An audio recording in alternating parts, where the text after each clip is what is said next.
We're here in Olympia today because there is a Senate hearing on a bill that, if passed into law, would effectively guarantee that every pregnancy center, pro-life pregnancy center in this state would be sued in the next few years, many of them closing down.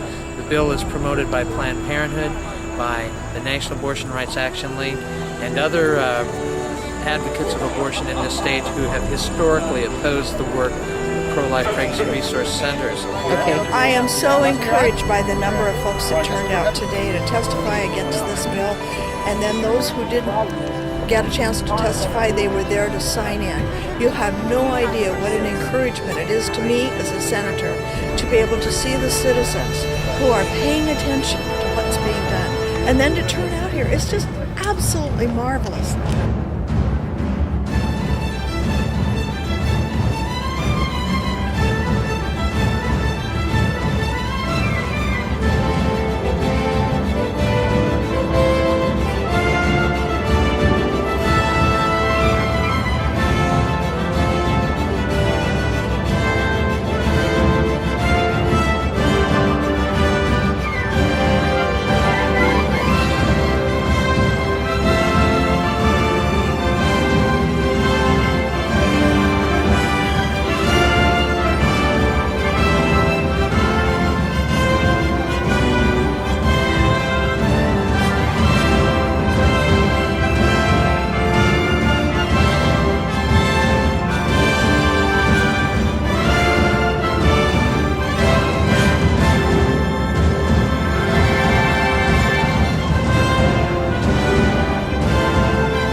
The hearing today, we had two panels in place, a couple doctors, a couple lawyers, center directors. I think we did very well.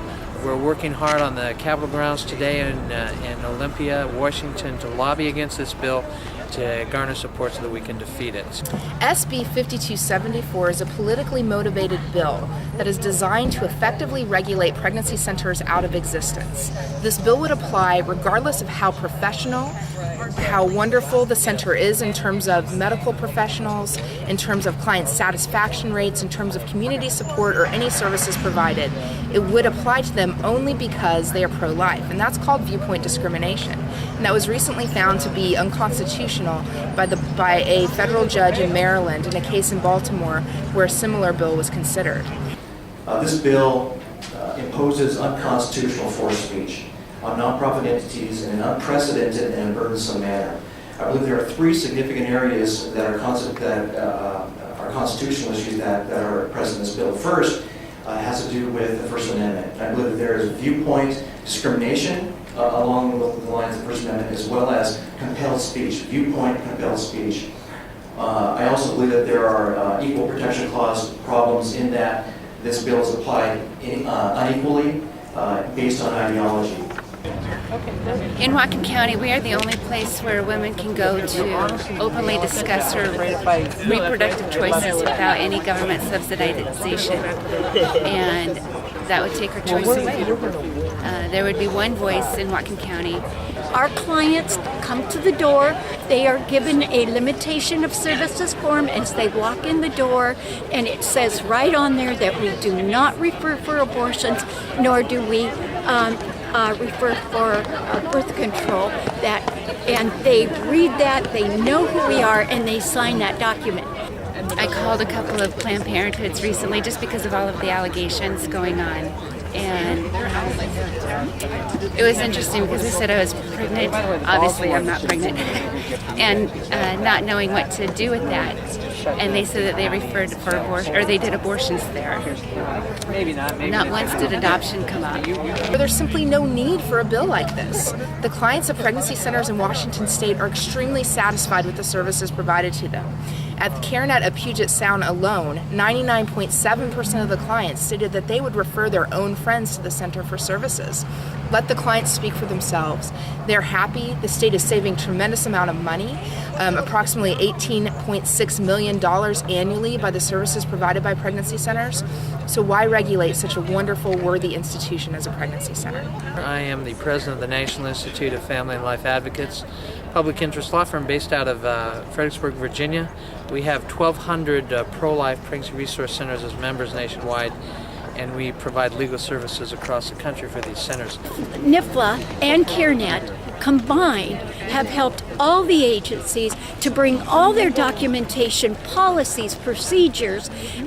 We do a legal audit with them, and so they have consistently brought in all the legal tips and everything to help all the centers become legally qualified. Pregnancy centers, we're apolitical. It's just not in our DNA to be political. We're there to help the individual woman.